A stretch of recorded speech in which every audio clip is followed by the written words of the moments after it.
Alright, so I'm going to have a look at the Steiner's line, and therefore I will turn the patient towards me. And so as you can see, the Steiner's line is actually quite good. Maybe there's a few millimeters between the pencil and her mentum, and so she could use a little bit of anterior projection. We can also see over here some signs of bone resorption, a little mental crease, and pregel sulcus.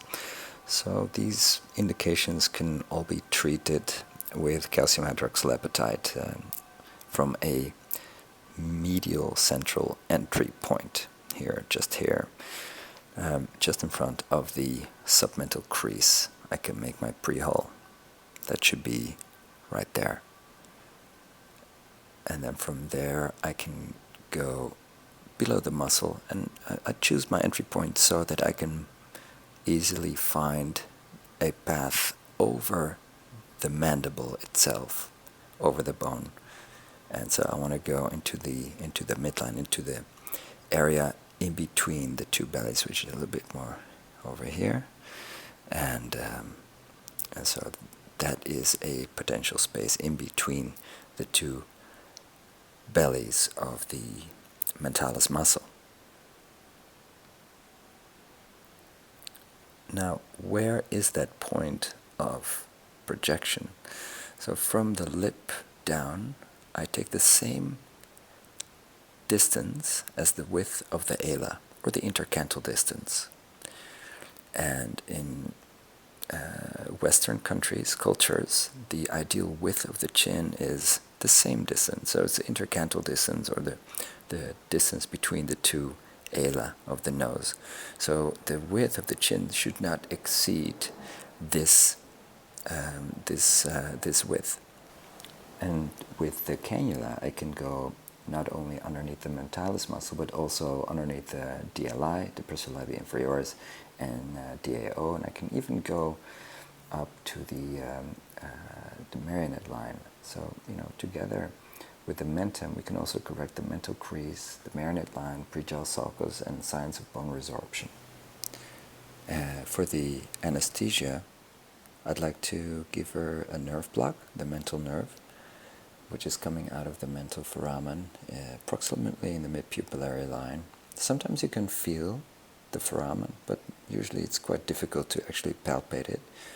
Just use your landmark of the mid-pupillary line, and with the needle just touching the periosteum of the mandible, with a very light touch, I give little deposits. So I don't want to inject a lot of fluid here because it will distort the aesthetic situation, but I want to make sure that the nerve gets a little bit of lidocaine anyway. So I'm injecting drops around the area on the periosteum where I expect the foramen to be. And so I go with the needle straight down to the periosteum and give a little drop of local anesthesia.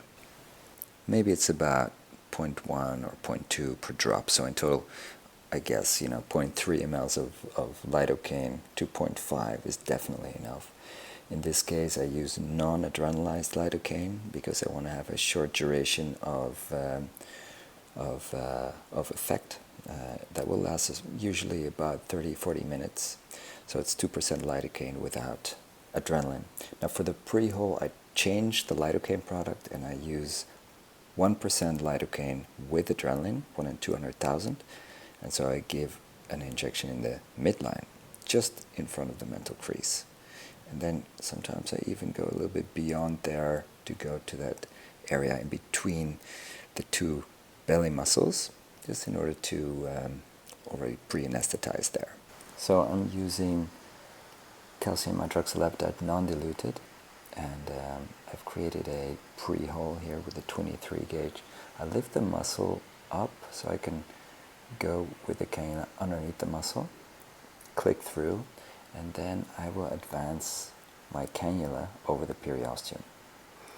And so it's not proximally here at the mental crease, but I have to check if the cannula tip is not visible, because if it would be visible, it would be probably resulting in visible deposition of product as well. So I'm going to check again. I really do not see the cannula tip, so that's good. And that means that I can start injecting over here. Okay, so I'm injecting a single bolus of about 0.1 ml, and then I change position of the cannula tip and give another bolus of about 0.1 ml. As you can see, the cannula is now much less advanced as when I was checking for the visibility of the cannula tip of the mucosa, and so I am actually projecting anteriorly now, and I'm going to do a little bit more, 0.1 more for anterior mentum projection, and I'm checking, the Steiner's line to see if the chin is already being projected forward. So I guess this is almost enough for the midline, and after this I can start injecting more laterally.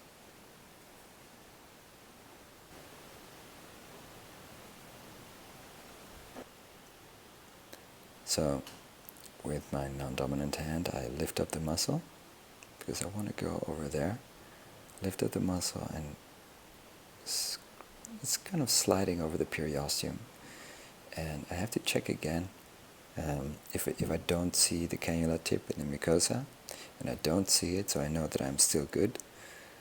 Keep the bevel down of the cannula so the product is being injected on top of the periosteum. And now I'm injecting underneath the depressor labii inferioris and underneath the depressor anguli oris muscles, reducing signs of bone resorption over there, reducing that hollowing that we saw is improving right now, and also even improving the pregel sulcus. Sometimes you will see that it has an improvement on the position of the oral commissure, and what we see here is that definitely it has an improvement of the marionette line. It's less visible, and from the same entry point we can go also to the contralateral side, so underneath the mentalis muscle to the right side of the patient, and I'm injecting about 0.05 to 0.1 per bolus. Now going to that area of visible bone resorption underneath the DLI and underneath the DAO.